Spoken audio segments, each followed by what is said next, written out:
Semua berawal dari masa kecil yang indah. Perlahan berubah dan kesulitan mulai muncul di sekitarku. Jalanku tidak mudah. Lingkungan seakan menolak aku. Aku divonis sebagai penyandang autisme. Sedangkan aku masih punya banyak mimpi. Ini ceritaku.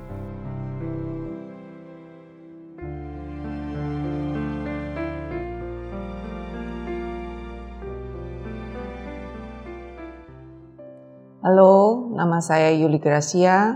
Saya dari Sekolah Akca Center, Surabaya. Autisme adalah kelainan perilaku yang dialami pada anak di bawah usia 3 tahun. Dengan 3 gejala, yaitu gangguan sosialisasi, yang kedua adalah gangguan komunikasi, yang ketiga adanya perilaku yang diulang-ulang atau repetitif. Cara kita mendeteksi pada anak autistik, untuk bayi pada usia 3 bulan, dia akan tidak ada kontak mata, terutama dengan ibunya. Yang kedua, tidak kaget dengan suara yang keras. Kemudian untuk bayi pada usia 1,5 tahun, yang kelihatan pada umumnya adalah dia tidak memiliki kontak mata, kemudian cuek bila dipanggil, dan memiliki perilaku yang diulang-ulang. Misalnya flapping, atau meloncat-loncat sendiri, atau jalan jinjit. Bahkan ada terkadang anak-anak yang suka memukulkan kepalanya ke tembok. Definisi autis ini adalah gangguan dari perkembangan otak, sehingga di sana menyebabkan output yang berupa komunikasi dan perilaku itu terganggu. Dan ini menyebabkan kenapa disebut sebagai penyakit autis, karena berbeda dengan anak-anak lain yang umumnya normal. Definisi autis menurut saya adalah gangguan perkembangan yang dialami oleh anak sejak umur 1,5 tahun, dan itu ditandai dengan gangguan dari cara berkomunikasinya, kontak mata, terus perilaku, dan berbahasa. Dan ini satu hal yang akan mengganggu sepanjang kehidupan anak ini jika tidak ditangani dengan segera. Autis menurut saya bukan penyakit tapi gangguan perkembangan. Pengalaman saya pada anak saya Vincent, gejala autisnya itu berupa gangguan komunikasi yang dimana dia tidak memandang mata, terus dipanggil dia juga nggak respon, terus kemudian kalau difoto matanya selalu memandang yang ke arah lain, terus kemudian kalau nangisnya itu bukan seperti yang biasanya kayak anak-anak yang lain, cenderung histeria, terus kemudian kalau jalan juga jinjit, jadi jinjitnya berlebihan. Ya, ciri-ciri fisik itu yang saya melihat dari anak-anak autis. Gejala autis itu terlihat ketika anak itu tidak ada atau kehilangan kontak mata. Jadi mereka tidak bisa kontak mata dengan orang lain, itu satu. Kemudian berkomunikasi. Dia menggunakan bahasa, orang mengatakan itu bahasa planet karena bahasa yang tidak dimengerti. Terus ngomong sendiri seperti itu. Kemudian kita bisa melihat ada perilaku hand flapping, terus jalan jinjit-jinjit, terus dia muter terus atau aktif.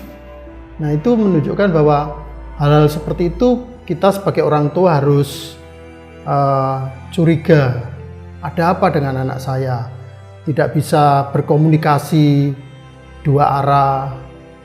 Nah, ini paling mudah diketahui, bagaimana kita memahami supaya kita waspada apakah dengan gejala seperti itu anak saya autis atau tidak.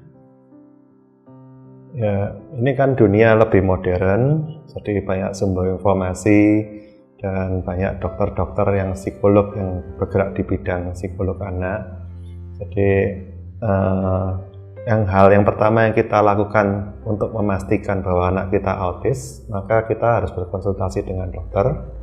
Dan setelah dari dokter, ada beberapa metode tes yang diperlukan untuk memastikan bahwa anak kita autis atau tidak, yaitu satu, tes rambut untuk melihat materi-materi apa yang ada dalam rambutnya si anak, dan yang kedua adalah tes darah, juga untuk memastikan ada kandungan logam apa yang di anak.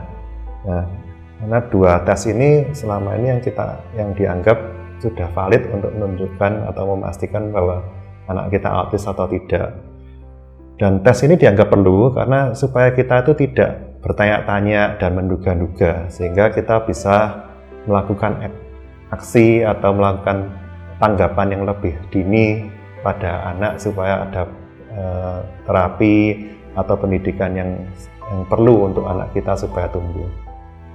Untuk mendeteksi anak-anak autis, apakah anak itu autis atau tidak, kalau kita mengenali dari gejala yang tidak ada kontak mata, kesulitan berkomunikasi, gangguan perilaku, terus aktif, dan yang nampak, kita sebagai orang tua harus mulai curiga, ada apa dengan anak saya, dengan yang ada ini kita ke dokter, karena akan ditegakkan deteksi apakah anak ini autis atau tidak.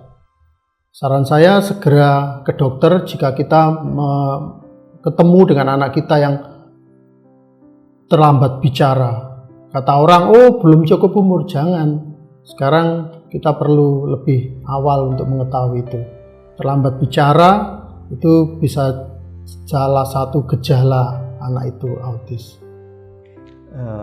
Bila kita sudah mendapatkan diagnosa yang benar, maka kita mesti memikirkan metode belajar. Nah, metode belajar untuk anak autis itu berbeda dengan anak normal, karena mereka punya cara berpikir dan cara mengolah informasi yang berbeda dengan anak normal. Jadi misalnya anak normal, bila kita bermain cilukba, mereka bisa menanggapi. Anak autis nggak bisa. Nah, cilukbanya anak autis berbeda. Mungkin bisa dengan gambar, visual yang lebih agar mereka menarik.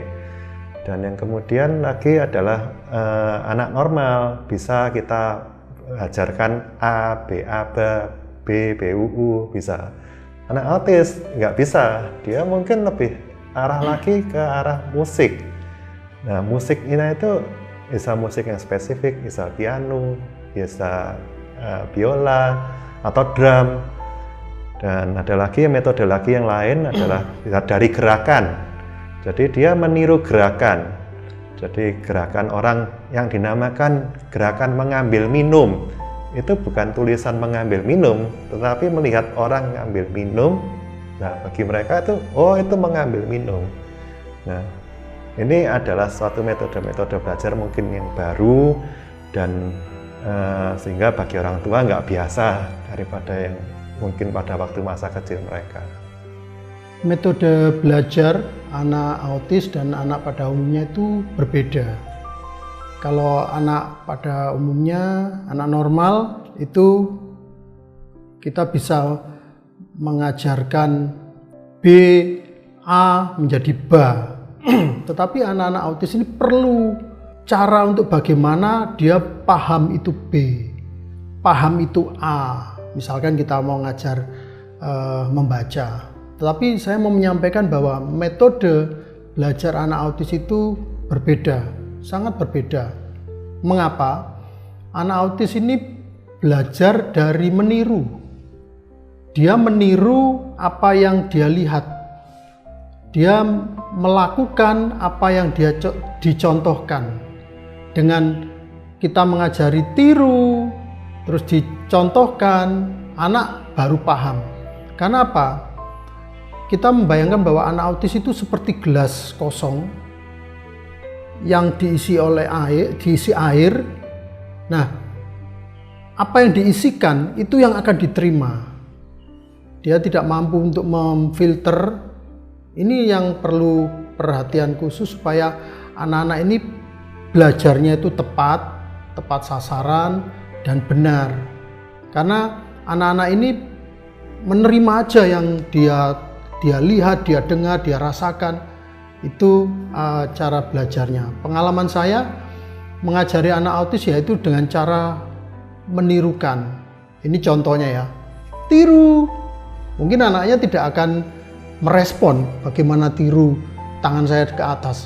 Saya harus mengangkat tangannya dia dulu, terus saya langsung cepet-cepet tiru. Nah, dia akan menangkap, oh, orang ngomong tiru sambil gini, saya tiru gini. Itu cara belajar untuk anak autis. Jadi berbeda dan kita harus bertahap. Satu lagi, kalau anak itu mengalami kesulitan, cara kita mengajarkan, kita harus breakdown cara untuk memasukkannya itu. Paling gampang bagaimana dia bisa dada, tidak spontan akan bisa dada, tapi kita bantu tangannya. Nah, ini cara-cara supaya anak itu bisa menirukan dan mau belajar dengan benar. Saat ini masih banyak pertanyaan di masyarakat, apakah anak autistik bisa sembuh atau tidak? Dalam hal ini, kalau saya bisa berpendapat, sembuh itu dalam tanda kutip. Karena menurut saya, sembuh itu pada anak autistik akan dikembalikan lagi pada kondisi atau dikondisikan pada tiap keluarga. Karena tiap keluarga memiliki aturan yang berbeda. Kemudian selain keluarga juga lingkungan dia hidup. Pada saat anak mulai kecil atau awal terapi, dia akan dibuat program untuk disesuaikan dengan kebiasaan di rumah. Dalam hal ini, apa yang orang tua harapkan pada anaknya, kemajuan apa yang diharapkan, supaya program bisa berjalan. Terutama pada saat anak awal terapi, dia harus melalui terapi metode yang benar. Cara orang tua memilih metode yang benar itu dikondisikan dengan kemampuan atau tingkat berat atau ringannya autistik pada anak. Kemudian terapi yang terutama pada awal anak adalah terapi perilaku dan kontak mata. Karena itu adalah basic dia nanti menuju ke jenjang yang lebih tinggi. Apakah dia bisa sembuh atau tidak? Itu tergantung keberhasilan dari terapi yang sudah dijalankan. Apakah sudah konsisten? Apakah sudah berlangsung dengan baik kerjasama antara guru atau terapis dengan orang tua dan program yang dijalankan baik di tempat terapi maupun di rumah. Karena terapi yang dijalankan hanya dengan satu arah, dalam hal ini kalau hanya bergantung pada tempat terapi, maka tingkat keberhasilannya sangat minim. Terapi yang berhasil untuk mencapai kesembuhan pada anak adalah kerjasama yang bisa dijalankan dengan sesama dari tempat terapi dan orang tua. Jadi program yang dijalankan di sekolah juga dijalankan di rumah. Maka proses terapi akan berjalan dengan lancar sehingga pencapaian tujuan pada anak akan maksimal. Itu yang selalu diharapkan semua orang tua, karena nantinya mereka pasti akan berharap bahwa anak akan bisa sekolah umum. Untuk sekolah saat ini rata-rata belum mempersiapkan dengan baik untuk menerima anak berkebutuhan khusus, karena banyak guru yang tidak dibekali dengan ilmu yang pas buat anak-anak ABK, sehingga cara penanganannya pun tidak pas. Dan banyak anak ABK yang masuk sekolah umum akhirnya tidak mendapat penanganan yang tepat. Jadi akhirnya ada tujuan-tujuan yang lupakan dari hal itu. Dalam hal ini, kalau saya bisa mengutarakan, karena dalam keluarga saya pun adik saya yang paling kecil menderita autistik dan saat ini sudah berhasil masuk sampai jenjang S1. Apa yang bisa saya utarakan, apa yang bisa saya sharingkan buat semua para orang tua yang memiliki anak autistik, teruslah berjuang. Tidak pikir dalam box yang kecil, tapi berpikirlah dalam box yang besar. Karena memiliki anak autistik itu unik dan menarik. Dan cara kita berpikir harus luas. Luas dalam arti kita tidak hanya terpaku pada satu hal.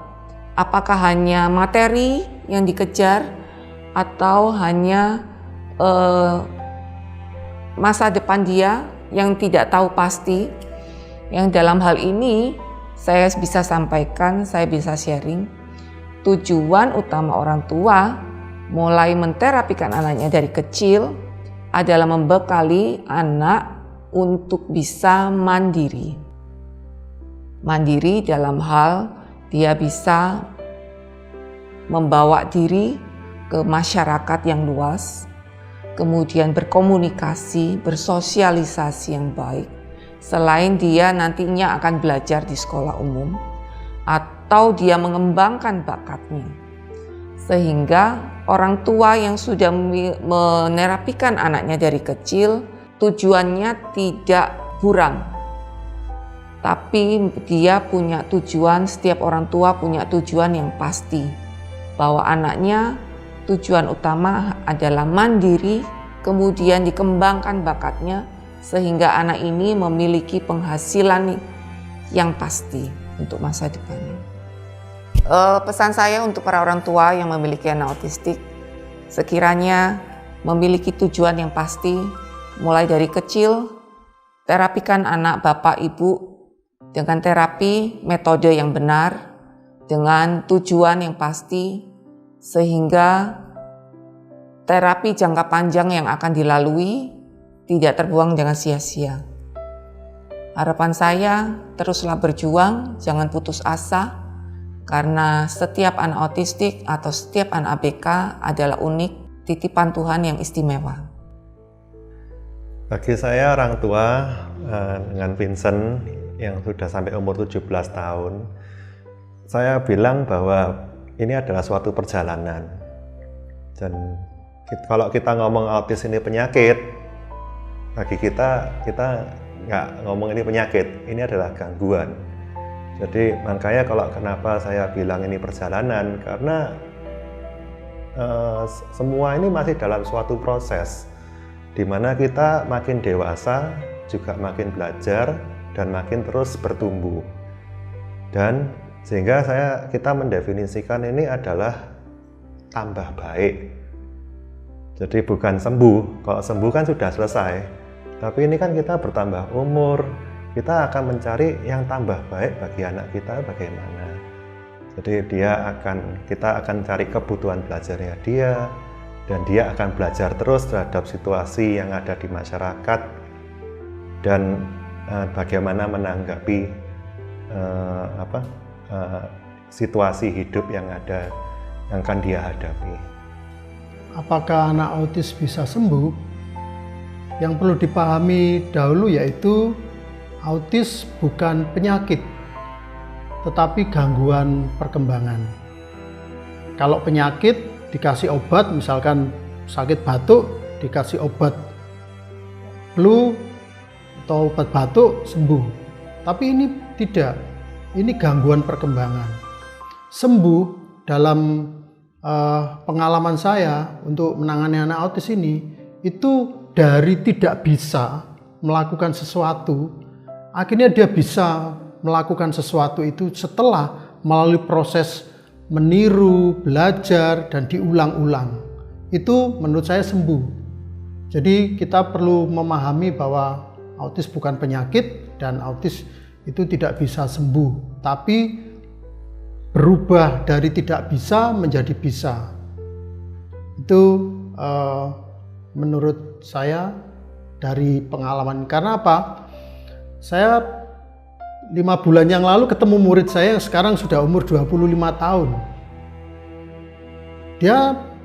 Saya sudah melihat perubahan banyak.